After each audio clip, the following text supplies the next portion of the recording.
Yamaha Mio i125 from Calamba, Laguna at dumayo pa dito sa Santa Rosa, Laguna para sa ating full exhaust na muffler.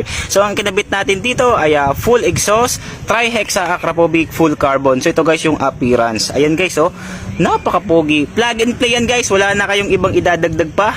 Kapag binili niyo yan sa amin, isang set na yan guys, plug and play na po yan. So ito po yung appearance kapag nakakabit sa Mio M3 nyo. Ayan guys, oh. Ang ganda. Napakaswabe ng elbow niyan guys. Kasama na yung flat bar niyan guys, matibay yan. Alright. Tri-hexa acropovic full carbon. Ito po yung appearance kapag nakakabit sa Yamaha Mio i125. So pwede rin po yan sa Mio Soul i125, Yamaha Fasio 125. So iisa lang po sila guys ng elbow. So ito guys yung appearance, napaka-pogi from Calamba, Laguna. So sound check tayo guys without silencer.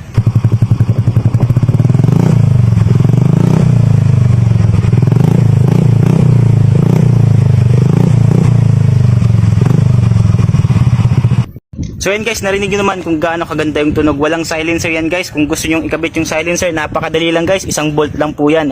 Detachable po yan. Easy to remove, easy to install. So ito guys yung appearance. Sige po, ingat. Pogi. Alright.